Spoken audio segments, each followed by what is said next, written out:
Hello student, welcome to my channel Shravan lecturer. आज हम लोग वेरी इंपॉर्टेंट सबसे पहले गद्यांश सॉल्व करने वाले हैं, जो आपका बहुत ज्यादा इंपॉर्टेंट गद्यांश है। और मैं इसका व्याख्या, संदर्भ एंड जो एक क्वेश्चन आता है वो सारी चीजें डिस्कस करने वाला हूं, और ये आपके बोर्ड एग्जाम के लिए बहुत ज्यादा इंपॉर्टेंट है।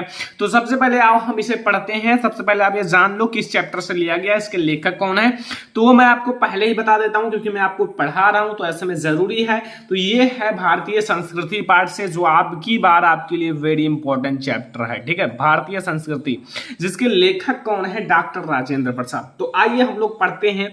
लिखा हुआ है, दूसरी बात जो इस संबंध में विचारणीय है वह यह है कि संस्कृति अथवा सामूहिक चेतना, जो संस्कृति है अथवा सामूहिक चेतना हमारे देश का प्राण है। चाहे संस्कृति हो और चाहे वो सामूहिक चेतना हो, हमारे देश के लिए वो एक प्रकार से प्राण है। इसी नैतिक चेतना के सूत्र से हमारे नगर और ग्राम, हमारे प्रदेश और संप्रदाय, हमारे विभिन्न वर्ग और जातियां आपस में बंधी हुई हैं। जहां उनमें और सब तरह की विभिन्नताएं हैं, वहां उन सब में यह एकता है। इसी बात को ठीक तरह से पहचान लेने से बापू ने जन साधारण को वृद्ध जो बुद्धि जीवों के नेतृत्व में क्रांति करने के लिए, तात्पर्य करने के लिए इसी नैतिक चेतना का सहारा लिया था। अभी आपसे रिलेटेड एक क्वेश्चन इसी से रिलेटेड पूछा जाएगा इसी में। ठीक है, इससे रिलेटेड एक क्वेश्चन आएगा, एक संदर्भ आएगा, एक व्याख्या, दो नंबर का। ठीक है, तो फिर हम लोग आइए समझ लेते हैं ये सारी चीजें, क्योंकि पहले ही आप लोगों को समझ में आएगा। ये 6 नंबर का आता है, बहुत ज्यादा इंपॉर्टेंट है, और आपको 6 नंबर यानी कि 1% दिलाने के लिए। और भाई ये टॉपर बनते हैं जब इस चीज को ज्यादा पढ़ा जाता है। लाइक अगर आपको मुहावरा कहा जाए, पर्यायवाची कहा जाए, ये सारी चीजें तो सभी लोग आप लोग एक दिन में याद कर सकते हो। ये सारी चीजें आपको पूरी यूट्यूब पर दिन भर पढ़ाया जाएगा, लेकिन आपको ये चीजें नहीं पढ़ाई जाती, क्योंकि ये चीजें वेरी इंपॉर्टेंट है। और इस चीज से आपका ज्यादा परसेंटेज होता है, ज्यादा नंबर्स आते हैं। ये चीजें आप पढ़ो, ये चीजें पढ़ने में टाइम लगता है। अगर आप इस चीज को एक ही दिन में सॉल्व कर पाओगे, चाहे जितना कोशिश करो, लेकिन आप मुहावरा, पर्यायवाची ये सारे 10, 20, 50 याद कर सकते हो। इसलिए आप डेली एक एक सॉल्व करो। और मैं आपको कई सारा सॉल्व करा चुका हूं, गद्यांश, पद्यांश, और फिर भी मैं आपके लिए लगातार जो नए नए गद्यांश जो बचे हुए हैं उसे सॉल्व करा रहा हूं। ठीक है, तो आओ सबसे पहले हम लोग संदर्भ लिखते हैं। इसका संदर्भ कैसे लिखा जाता है आपको पता होगा, आखिर कैसे लिखा जाता है इसका संदर्भ। ठीक है, तो आइए हम लोग संदर्भ लिखते हैं। संदर्भ आप ऐसे भी लिख सकते हो, पाठ का नाम है डालो, लेखक का नाम और आपका संदर्भ लिख गया। लेकिन मैं आपको मतलब दूसरी तरह से बता रहा हूं। देखो यहां आप लिखो प्रस्तुत, लाइक आपको मतलब इस तरह से लिखोगे तो ज्यादा नंबर चांस होते हैं मिलने का। प्रस्तुत गद्यांश हमारी पाठ्य पुस्तक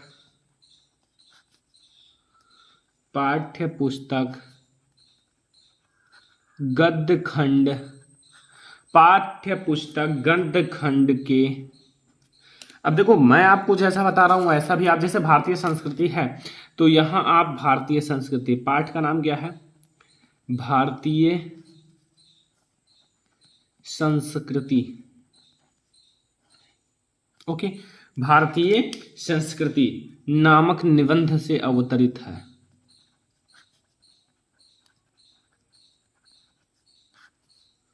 निबंध से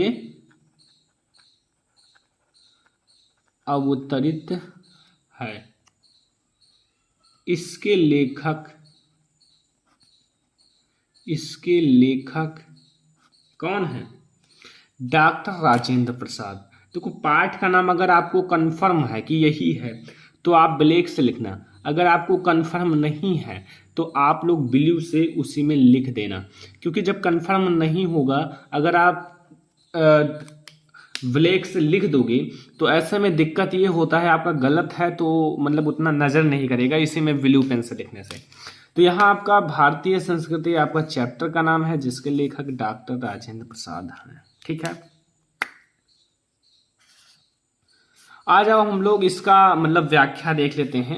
व्याख्या मैं रेखा चित्र कर देता हूं, हमें कितना का व्याख्या करना है वो मैं आपको बता देता हूं। ठीक है, रेखांकित अंश का व्याख्या। तो हमें यहाँ संस्कृति से स्टार्ट करना है। मैं आपको सब कुछ, देखो मैं आपके सामने सब कुछ कर रहा हूँ। ठीक है, तो इसीलिए यार आप लोग यार जैसा मैं बता रहा हूँ वैसा करो। यहाँ मैं संस्कृति से स्टार्ट किया, एंड ये सारी चीजें, इन सारी की आपको व्याख्या करना है, इन सारी की आपको व्याख्या करना है। ठीक है, इन सारे का आपको व्याख्या करना है। यह एकता है तक व्याख्या करना है। लाइक यहाँ संस्कृति अथवा सामूहिक, यहाँ से आपको शुरू करना है कि संस्कृति अथवा सामूहिक चेतना ही हमारे देश का प्राण है। इसी नैतिक चेतना के सूत्र से हमारे नगर और ग्राम, हमारे प्रदेश और संप्रदाय, हमारे विभिन्न वर्ग और जातियां आपस में बंधी हुई हैं। जहां उनमें और सब तरह की विभिन्नताएं हैं, वहां उन सब में यह एकता है। ठीक है, इतना का हमें व्याख्या करना है बस। तो इसका व्याख्या मैंने अलग से अच्छे से लिख दिया है और आप लोग ध्यान से देख लो। ओके, तो देखो यहां व्याख्या में मैंने अच्छे से लिख दिया। देखो व्याख्या जो मैं बता रहा हूं इसे लिख लो, हो सकता है यही आ जाए। तो जैसे मैंने लिखा है ऐसा अगर आप लिख दोगे तो भाई फुल मार्क ऑटोमेटिक मिल जाएगा। देखो यहां क्या लिखना है, प्रस्तुत अंश में लेखक कहते हैं, जो ये आपका रेखांकित अंश है इसमें लेखक कहते क्या है कि हमें सर्वप्रथम वैज्ञानिक और औद्योगिक विकास के अनुचित परिणामों का ध्यान रखना चाहिए। दूसरे, भारतीय संस्कृति अथवा भारतवासियों की संपूर्ण व एकीकृत चेतन शक्ति ही इस देश का जीवन है। ठीक है, ध्यान से देखो लिखा हुआ है, प्रस्तुत अंश में लेखक कहते हैं कि हमें सर्वप्रथम जो वैज्ञानिक है और औद्योगिक विकास के अनुचित परिणामों का ध्यान रखना चाहिए। दूसरे, भारतीय संस्कृति और अथवा भारतीयों की संपूर्ण व एकीकृत चेतन शक्ति ही इस देश का जीवन है। इसके बिना देश का जीवन संभव नहीं है। मतलब जो भारतवासी हैं और भारतीय संस्कृति है, इसके बिना जीवन संभव नहीं है। ठीक है, इसके बिना देश का जीवन संभव नहीं है। ऐसी चेतन शक्ति जो नैतिकता पर आश्रित है, जिससे हमारे देश के सभी शहर हैं, गांव हैं और सभी प्रदेश हैं, सभी धर्म हैं, उसको मानने वाले विभिन्न संप्रदाय हैं, इन संप्रदाय के विभिन्न वर्ग हैं और इनसे समृद्ध जातियां आपस में बंधी हैं। वहीं उन सब में एकता है और इससे देखने और समझने की आवश्यकता है। इसे ही देखने और समझने की आवश्यकता है। लाइक मैं आपको एक और अच्छे से समझा देता हूं। फिर से लिखा क्या है कि ध्यान से देखो, लिखा है कि प्रस्तुत अंश में लेखक कहते हैं कि हमें सर्वप्रथम वैज्ञानिक और औद्योगिक विकास के अनुचित परिणामों का ध्यान रखना चाहिए। दूसरे, भारतीय संस्कृति अथवा भारतवासियों की संपूर्ण एकीकृत चेतन शक्ति ही इस देश का जीवन है। इसके बिना जीवन संभव नहीं है। ऐसी चेतन शक्ति जो नैतिकता पर आश्रित है, हमारे जीवन जिससे हमारे जीवन के शहर, गांव और सभी प्रदेश, सभी धर्म और उनको मानने वाले विभिन्न संप्रदाय, इन संप्रदाय के विभिन्न वर्ग और इनसे समृद्ध जातियां आपस में बंधी हैं, वहीं उन सब में एकता है। इसे ही देखने और समझने की आवश्यकता है। अब बात आपको क्या समझ में आई कि आपको अगर व्याख्या करना है तो बढ़िया लॉन्ग में करना पड़ेगा, क्योंकि भाई 6 नंबर लेना है तो थोड़ा लॉन्ग आपको व्याख्या करना पड़ेगा, कम से कम 1 से 2 पेजेस। मतलब ये नहीं, केवल यही नहीं, आपको ये चीजें 1 पेज में करना है। फिर आपको जो संदर्भ है, प्रसंग है और व्याख्या है, ये जो आपका क्वेश्चन आता है वो दूसरे पेज में। जब 1-2 पेज कर ही रहोगे तो आपको एग्जामिनर आसानी से नंबर भी दे देता है। तो यहाँ आपको पहला क्वेश्चन क्या करना था, यहाँ आपको पता चल गया कि यहाँ आपको करना था कि प्रस्तुत अंश की व्याख्या गद्यांश का संदर्भ लिखना था और व्याख्या करना था। अब तीसरा यहाँ प्रश्न है कि क्रांति के लिए बापू ने किसका सहारा लिया था। तो क्रांति के लिए बापू ने किसका सहारा लिया था, आपको पता है कि नहीं। देखो क्रांति के लिए बापू ने किसका सहारा लिया था, मैं आपको दिखाता हूँ। यहां लिखा हुआ है, बापू ने जनसाधारण को वृद्धि जीवों जो बुद्धि जीवों के नेतृत्व में क्रांति करने के लिए तात्पर्य, मतलब बुद्धि जिनके जीवों में होती है उनको लिया था। अब मैं आपको दिखाता हूं इसका आंसर। देखो यहां आ जाओ, इस क्वेश्चन का आंसर, क्रांति के लिए बापू ने सामान्य जनता को बुद्धिजीवों के नेतृत्व में क्रांति करने के लिए किया था और नैतिक चेतना का सहारा लिया था। बस इतना ही है। तो ये था इसका 2 नंबर का संदर्भ, 2 नंबर का व्याख्या, 2 ही नंबर का एक क्वेश्चन। यहां से आपका सारी चीजें कंप्लीट हो जाती हैं, कुछ और नहीं है इसमें। अब आपको ये था हमारा गद्यांश सॉल्व करने का ट्रिक, जो कि आपको करना क्या है, जितने गद्यांश पढ़ाए जा रहे हैं वो सारे देखो। अगर आप 1-1, 2-2 समझ जाओगे तो फिर आप लोगों का जो गद्यांश का पोर्शन है वो कंप्लीट हो जाएगा। और मैं आपको देखता हूं, अगर बुक मैं खोलता हूं तो मैंने देखा है कि अगर मेरे सब वीडियोज कोई भी स्टूडेंट देख ले जो गद्यांश की है, आप सर्च कर लो आल गद्यांश वीडियो बाय सरवण लेक्चरर, तो फिर आपको बहुत सारे वीडियोस मिल जाएंगे। और अगर आप देख लो तो एक भी गद्यांश छूटेगा नहीं, पूरे बुक का बात कर रहा हूं, एक भी गद्यांश नहीं छूटेगा। लेकिन आप लोग देखते नहीं हो, देख लो, इसे आप पढ़ने के बाद दूसरा गद्यांश देखो, तीसरा गद्यांश। लेकिन मैंने बहुत सारे गद्यांश सॉल्व कराए हैं। अब हम लोग एक पद्यांश देखने वाले हैं, एक पद्यांश। अब एक पद्यांश है जो कि मैं आपको दिखाता हूं, देखो ये पद्यांश है भाई, ये लिखा है, दुसह दुराज पर जानू कै क्यों न बधे दुख दंडू, अधिक अंधेरो जग करत मिली मावश रविचंदू। चलो फिर हम लोग इसे भी देख लेते हैं, बहुत ज्यादा इंपॉर्टेंट है। लिखा क्या है आपको पता चल गया, दुसह दुराज पर जानू कौ क्यों न बंधे दुख दंडू, अधिक अंधेरो जग करत मिली मावस रवि चंदू। अब इसका हमें संदर्भ लिखना है, प्रसंग लिखना है, व्याख्या लिखना है। तो फिर आप लोग सबसे पहले संदर्भ समझो, फिर प्रसंग समझो, फिर व्याख्या समझो। तो मैं यहाँ भैया संदर्भ दो अलग तरीके से, मैंने वहां अलग तरीके से लिखा है, मतलब गद्यांश में। अब यहाँ मैं अलग तरीके से लिख सकता हूँ, लेकिन मैं सोच रहा हूँ कि उसी तरीके से बताया जाए कि गद्यांश पद्यांश दोनों का आपका साथ में हो जाए। ठीक है, ऐसे में आपका गद्यांश भी हो जाएगा, पद्यांश भी हो जाएगा। अब आ जाओ, सबसे पहले हमें इसका गद्यांश का पद्यांश का संदर्भ लिख लेते हैं, फिर अभी व्याख्या समझ जाओगे, बहुत अच्छे से व्याख्या समझोगे। प्रस्तुत दोहा छंद, ये एक छंद है, ठीक है। हमारी हमारी पाठ्य पुस्तक के ये काव्य खंड है, वो क्या है, गद्य खंड। ये पद्य खंड भी कह सकते हो, लेकिन काव्य खंड कहा जाता है। काव्य खंड में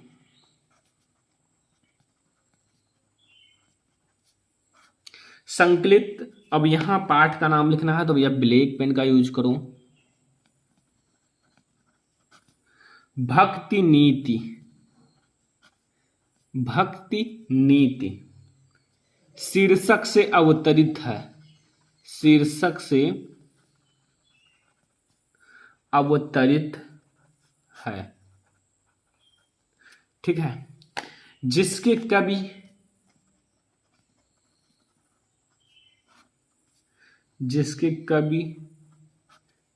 बिहारी